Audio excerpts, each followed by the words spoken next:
Seja o nome do Senhor Jesus, porque Ele é bom em todo tempo. Amém? Hoje nós vamos para um livro que eu gosto muito, livro de Eclesiastes, um livro que nos ensina muito sobre a sabedoria vinda diretamente de Deus a ser ensinada para cada um de nós. Foi um pregador muito abençoado que naquele tempo escreveu este livro. E ele escreveu este livro com o intuito de ensinar, amém? Ele já começa o capítulo de Eclesiastes, no capítulo 1, no versículo 2. Vaidade de vaidades, diz o pregador, vaidade de vaidades, tudo é vaidade. Que proveito tem o homem de todo o seu trabalho com que se fadiga debaixo do sol? E no versículo 4 começa de falar da mesma mesmice, que é aquela pessoa que já está adaptada a viver aquela coisa, a viver aquele mundo, viver aquela situação, sem achar que não tem nenhuma necessidade de mudar em relação àquilo. E nós sabemos, como filhos de Deus, que quanto mais a gente buscar da palavra do Senhor, mais nós vamos alcançar. Por que eu estou falando isso? Se é um livro de sabedoria, é um livro de ensinamento. E a sabedoria ela é adquirida a partir do momento que nós buscamos a cada dia mais aprender com a palavra do Senhor Jesus. Eclesiastes capítulo 1, do versículo 4, nos diz: geração vai e geração vem, mas a terra permanece para sempre. Aleluia. Levanta-se o sol e põe-se o sol e volta ao seu lugar onde ele nasce de novo.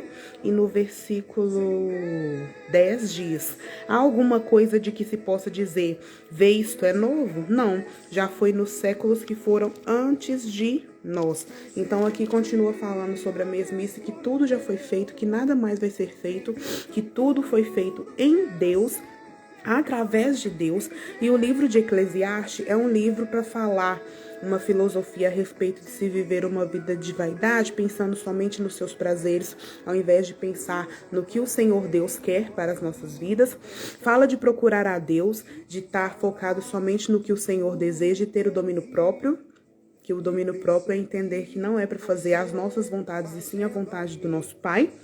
E um livro também que nos ensina o tempo todo a buscar, a ter uma fé, que a maior riqueza é investir nos valores espirituais, é investir nas atividades exercidas com sabedoria e insistir em investir nas amizades sábias e nas amizades que são feitas em Deus e que são mantidas através de Deus, que são amizades que vão acrescentar na nossa vida, que são amizades que vão nos fazer nos aproximar do Pai. E aqui no capítulo 1, no versículo 14, nos diz: atentai para todas as obras que se fazem debaixo do sol, e eis que tudo é vaidade para de correr atrás do vento. Versículo 16: disse comigo, eis que me engrandeci e me sobrepujei em sabedoria a todos os que antes de mim existiram em Jerusalém. Com efeito, meu coração tem tido larga experiência da sabedoria, aleluia, e também do conhecimento. Versículo 18, porque na muita sabedoria há muito enfado, há muito cansaço, e quem aumenta a ciência humana, aumenta a tristeza. Então aqui de uma forma muito clara, de uma forma muito sucinta, o pregador nos mostra que tudo que você for correr atrás em relação ao mundo, você vai se fadigar. Mas tudo que você buscar em Deus, você vai ser sábio. E essa cura, que é um depósito pessoal nosso, a nossa memória ela é um subconsciente e um inconsciente no qual nós guardamos muitas informações, muitos pensamentos, muitos sentimentos e também muitas sensações. E Paulo sabia que podemos ter motivações e pensamentos ocultos que ficam escondidos. E Davi pediu a Deus que sondasse o seu coração para revelar se havia alguma ansiedade ou algum caminho mau para que ele removesse e que isso não atrapalhasse a sua comunhão com Deus. E nós temos que fazer isso a cada dia, porque as memórias que são repletas de dor, muitas vezes são curadas quando a pessoa pede ao Espírito Santo operar nessa sua memória e revelar na sua memória oculta o que está acontecendo, para que isso não te faça sofrer. Em resposta a esse pedido, Deus permite que em algumas ocasiões a pessoa volte a sentir diferentes graus de dor que estão guardadas na memória. E logo após, ele capacita a pessoa a escolher a perdoar aqueles que magoaram ele e se arrepender de qualquer pecado que ele tenha cometido. Quando ele coloca essa ferida profunda diante do Senhor Deus, pedindo essa cura, ele toca e com o passar do tempo vai removendo a dor, colocando em seu lugar amor, aceitação, ternura, encorajamento e fazer com que a pessoa conte isso como um testemunho de cura. Ele não altera os fatos do passado, isso é impossível, só que antes ele altera a percepção desses fatos. Então, a pessoa é capaz de avançar com coragem, com vitória e com uma plenitude crescente. Isso é ter uma verdadeira cura e fazer com que esse depósito pessoal seja um depósito de bênção, não um depósito de coisas que vai te fazer sofrer. No capítulo 2, fala da vaidade das possessões. Possessões, gente, não é somente estar possuído de espírito mal. É possuir algo além daquilo que você necessita. Versículo 3 do capítulo 2. Resolvi no meu coração dar-me ao vinho, regendo-me contudo pela sabedoria e entregando-me à loucura, até ver o que melhor seria o que fizesse aos olhos diante dos homens. E fiz debaixo do céu, durante os poucos dias de vida. Versículo 8. Amontoei também para mim prata e ouro, e tesouro de reis e de províncias, e me provi de cantores e de cantoras, e das delícias dos filhos dos homens e das mulheres. Engrandeci e sobrepujei, eu fui além, ele está falando aqui, de todos que viveram antes de mim. Perseverou comigo também a minha sabedoria. Versículo 11, que eu amo, do capítulo 2. Considerei todas essas obras que fizeram as minhas mãos, como também o trabalho que eu fiz, com fadigas havia feito, e eis que tudo era vaidade, e correr atrás do vento, e nenhum proveito há, e nem havia debaixo do sol. O capítulo de Eclesiastes, ele em todo o tempo vai falar que o homem não conhece o seu tempo determinado. No capítulo 3 vai falar que há tempo para todas as coisas. Vai falar da morte, vai falar de transições. No capítulo 4 vai falar das tribulações que nós passamos na vida. No capítulo 5 vai falar dos votos precipitados. A partir daí vai continuar falando das comparações entre a sabedoria e a loucura, entre a ira, que é o agir e o reagir. Vai falar da mulher enganosa. No capítulo 8 vai falar da submissão diante o rei, mas em todo o tempo nós podemos observar de uma forma muito clara que tudo vai ser falado, que tudo que se busca no mundo, que se corre atrás debaixo do sol é vaidade e que vai correr atrás do vento. E com tudo isso, gente, pasmem, prestem muita atenção que o pregador fala em todo o tempo no capítulo de Eclesiastes, que tudo que é feito debaixo do sol é vaidade e não vai ter proveito nenhum. O que nós aprendemos com isso? Que não há proveito em correr atrás de coisas que Deus não falou para nós irmos atrás delas. Isso é um fato, e nós temos que aprender de acordo com a palavra. No capítulo 2, no versículo 13, diz: então vi que sabedoria é mais proveitosa do que a estultícia, né? Do que a estupidez. Quanto mais luz, traz mais proveito do que as trevas. Então nós temos que entender de uma forma muito clara que o sábio, ele vai estudar. E que o astuto, ele não vai durar para sempre, que ele vai morrer na sua própria sorte. Nós não vivemos na nossa própria sorte. Nós vivemos abaixo a graça de Deus. E quando nós entendemos essa verdade, é muito mais importante, porque aí a gente pega e se alegra, porque sabe que tudo que a gente alcança é de acordo com a mão de Deus. Quando nós entendemos essa verdade, nós entendemos esta palavra, nós conseguimos viver uma vida pautada e baseada exatamente naquilo que o Senhor Deus quer para nós. No Eclesiastes 3, que é um capítulo que às vezes ele é muito mal interpretado e muito mal entendido pelo povo, porque esperar por este tempo e saber que tem tempo para tudo e que nós não podemos passar na frente do tempo de Deus, porque senão nós vamos dar com os burros na água, como se diz meu pai, é entender que há tempo para todas as coisas e que as coisas só vão fluir quando nós deixarmos com que o tempo de Deus transcorra. Eclesiastes 3, a partir do versículo 1, fala: tudo tem um tempo determinado, há um propósito para todas as coisas debaixo do céu. Então, se está debaixo do céu, está na terra e está para nós, amém? Há tempo de nascer e de morrer, tempo de plantar e de arrancar, tempo de matar e de curar, tempo de derrubar e de edificar, tempo de chorar e de rir, tempo de prantear e saltar de alegria, e termina falando no versículo 8, tempo de amar, tempo de aborrecer, tempo de guerra e tempo de paz. E fala mais uma vez no versículo 9, que proveito tem o trabalhador naquilo com que ele se afadiga. Se tá fadigando, se tá te fazendo sofrer, se tá te fazendo você sair do propósito e do tempo de Deus para sua vida, saia. Porque o Senhor não quer que nós façamos isso. Ele quer que nós vivamos de acordo com a sua palavra. E aqui no capítulo 5 ele conclui isso. Eclesiastes 5, versículo 1. Guarda o teu pé quando entrares na casa de Deus.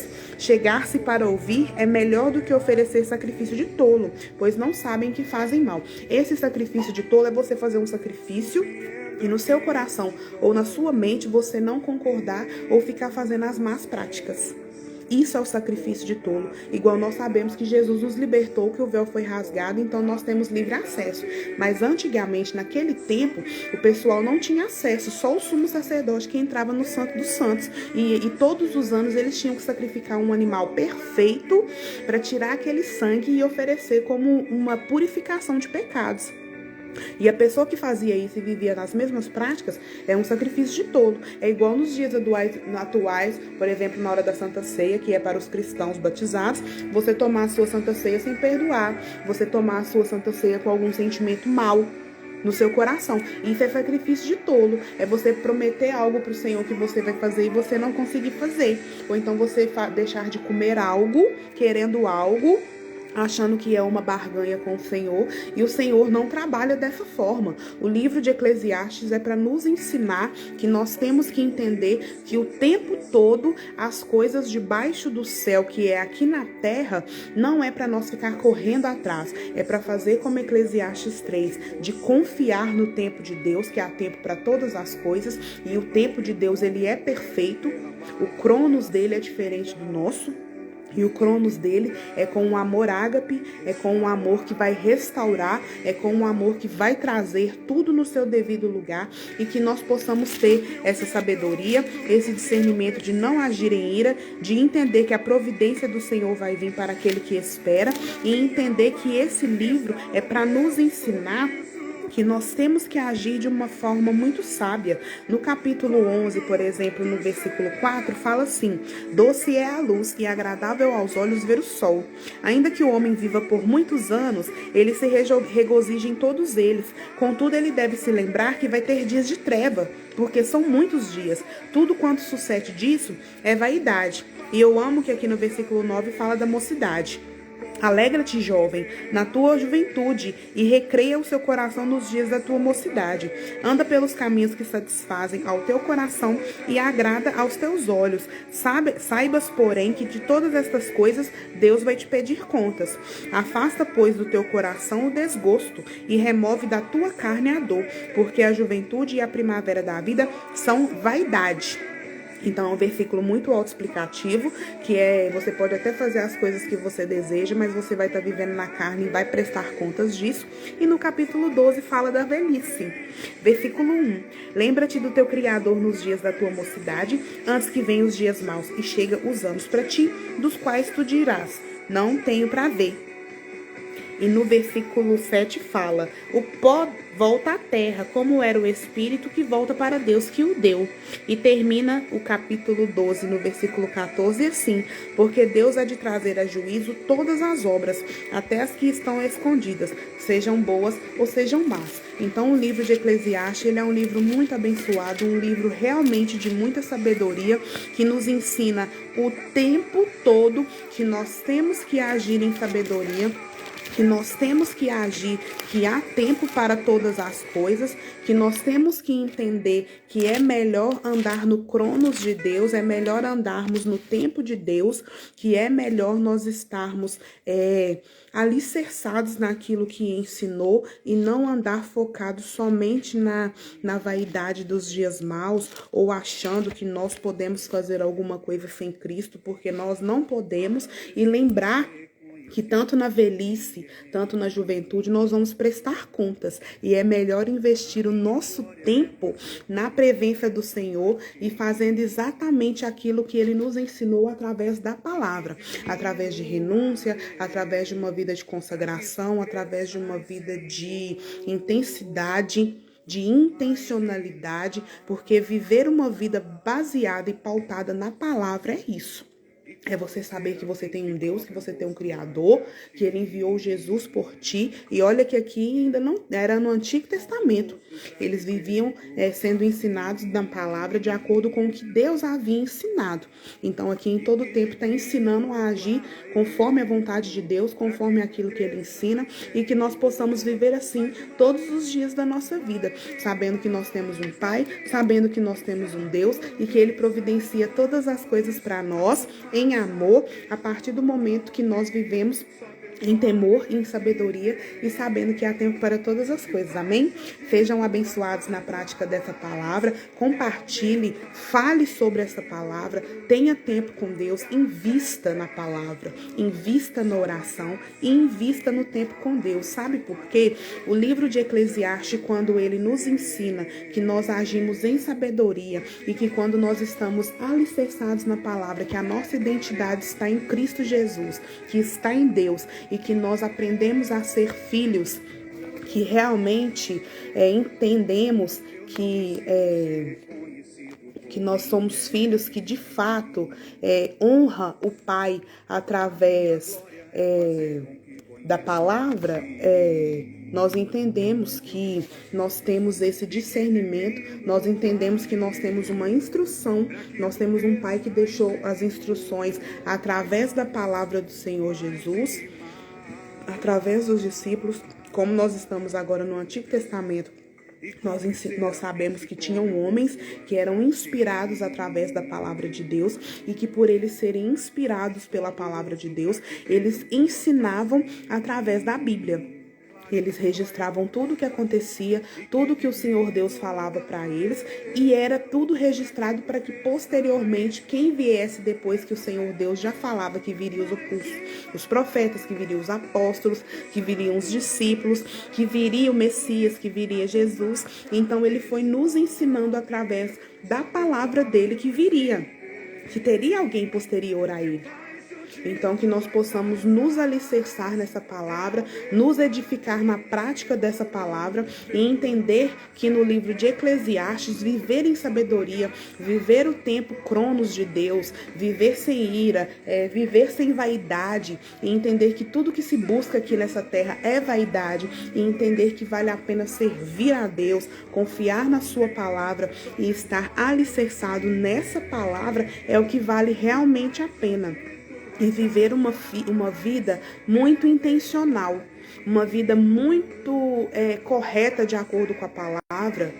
Nós sabemos que nós temos vários meios de aprender mais da palavra, valorizar os cultos, valorizar os cursos que são dados na igreja, valorizar tudo aquilo que fala da palavra do Senhor Jesus e vai fazer com que você avance cada vez mais no ensino e no conhecimento da palavra.